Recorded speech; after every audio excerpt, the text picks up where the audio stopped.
Welcome to the Darcell Andre Podcast, where all sides of me live. Prepare for a turbulent flight through music, spirit, culture, tears, and poetry. If you think you have me figured out, you don't. But it's cute that you thought you did. Wow. I cannot say that I thought that I was going to be doing this.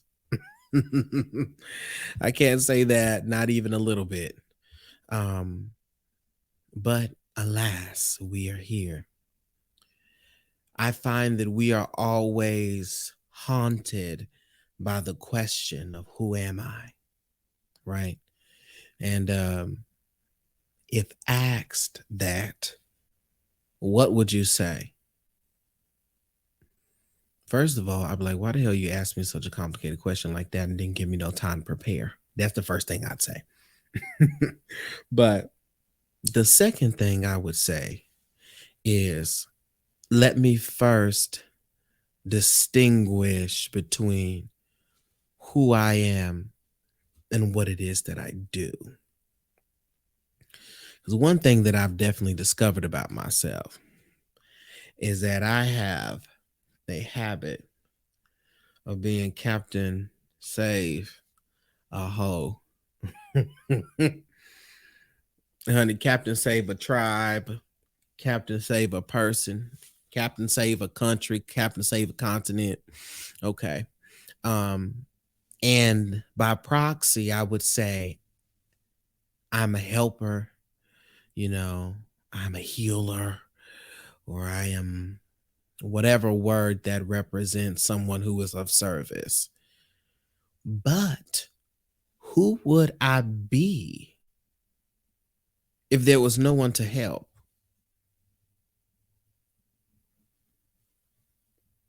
Excuse me?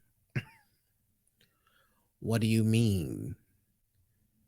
Who would I be if there was no one to interact with me? Who would I be? Who would I be?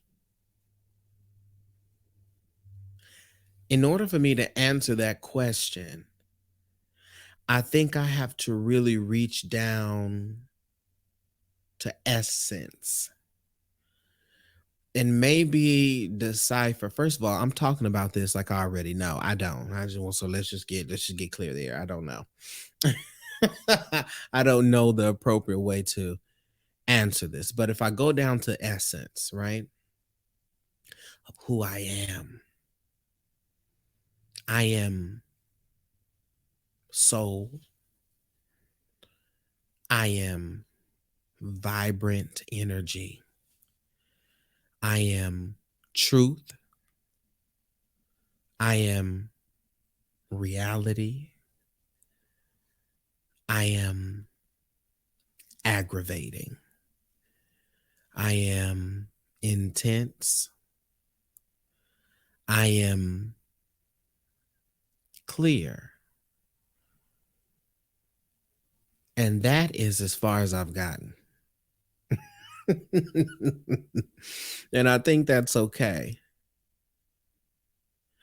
I've also come to learn that my mind is very fascinating, and it is more fascinating to other people than perhaps to me.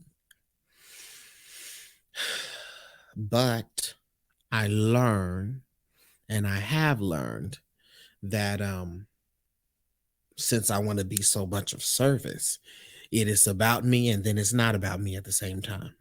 So I have learned to lean towards or lean on the people who view me, or rather on that perspective that I am fascinating. And the more that I think about how I think and about how I process and about what scares me and about what moves me, the more exciting I become, the more fascinating I become. I've always asked myself and struggled with, why don't I react to things in the way that I don't know, I feel like I should. Why don't I get upset easily anymore? That is. Why is it that I have a roundabout way of dealing with things? And why am I not just straightforward and cutthroat and straight to the point of this, that, and the third? Um, and I used to think that that is because I was like a scary person or a, I don't know, weak person, because that's what society teaches you. Like, if you're not confrontational all the time, then you must be afraid. And that's not the case, because I can definitely think about many of times in my life where I've had to be confrontational, and I didn't have a problem with being very direct, aggressive, physical, violent. Um, quite frankly, I didn't have a problem with that. So that can't be it. But I think what I need to emphasize is had to be, right? And when you have to be something, that does not mean that that is your natural state, right? Oftentimes I feel like who we think we are um is the version that our trauma has made us.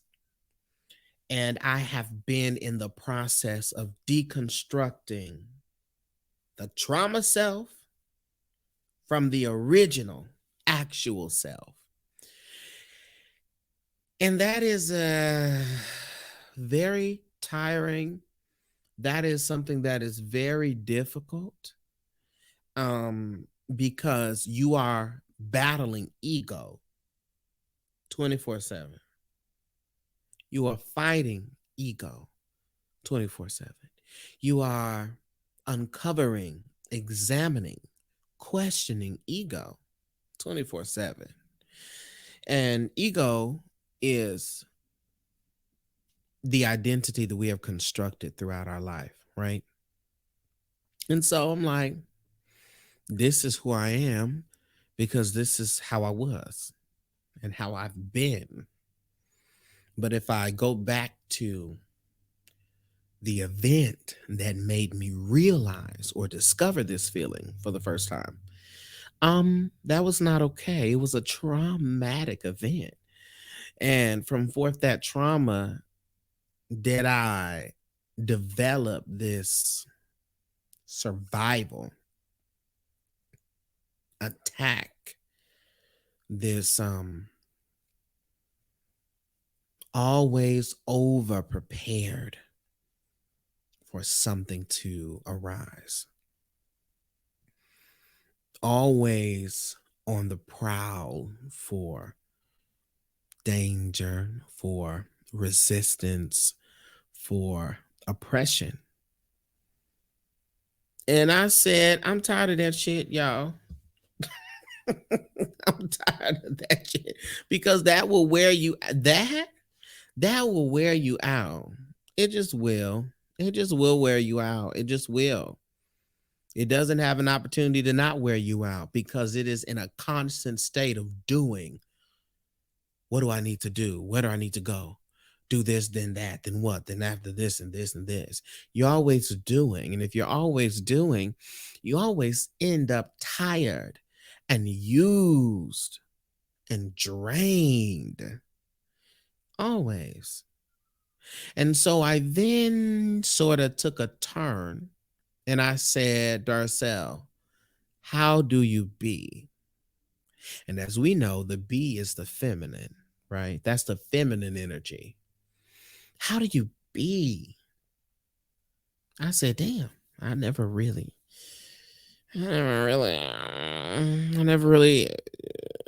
thought about how I be. But guess what? How you be is when you answer how I am. How am I? And it circles me right back to the who are you? Because when they say or ask, "Who are you?" you respond with, "I am this." So it circles me back. And so I say all that to say, you who are listening to my voice, all of you that are listening to my voice, you're not simple. You are not cut and dry. You just act like that.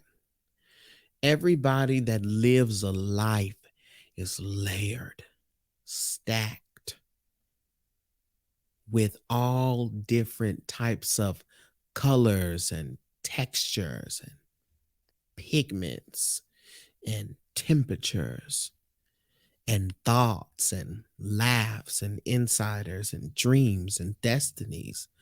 You can't possibly be simple. You want to be simple, but you are not simple. You are quite intricate. You are quite mysterious. You are very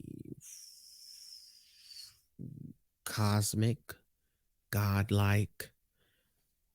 I can't think of the synonyms, but girl, you're everything and more. Okay. And so when you allow yourself to be um separate from what you do, you find out that who you are, you've been playing yourself the whole time. And playing not like as a character, but playing as in downplaying, as in minimizing. Because out of all the layers, you've been living on the surface, boo. And yikes. And so I'm tired of surface living. Even my purpose in life is not for the surface. The Spirit called me to be a teacher of the whole self, an interrupter of staying surfaced and shallow. So I refuse for, especially for the comfort of other people, to surrender my intricate truth, because that's what makes me fascinating. The fact that sometimes I lose my train of thought. Fascinating. The fact that I can sit down and create millions of scenarios in an instant. Fascinating. Even though that gift is revealed mostly through my anxiety. Fascinating nonetheless. That I have paint on my hands, y'all, because I was painting my house. So those watching, y'all see this paint on my hand, don't worry about it, okay? Don't mind me, mind your daddy's gout. Okay, mind your daddy's gout.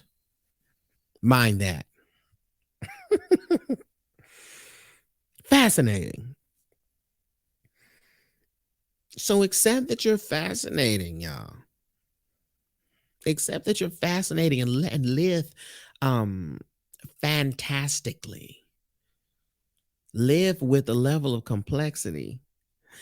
And complexity doesn't mean always that you have everything figured out. Complexity literally means that it is difficult to figure it out, that it's not cut and dry and simple. And that is the way that you should live. You should always be figuring it out, because once you've got it, you're dead. Excuse me. You've transitioned. And I ain't transitioned yet. And so while I am currently in this black, beautiful body, I'm going to be figuring it out. And I'm going to be okay with not knowing, because the more that I don't know, the more that there is to know. And I find peace with that. Because as long as there's more to learn, more to seek, more to experience, that means I'm never stuck. Now I can feel like that, but that's not in alignment with reality. Never stuck. Never.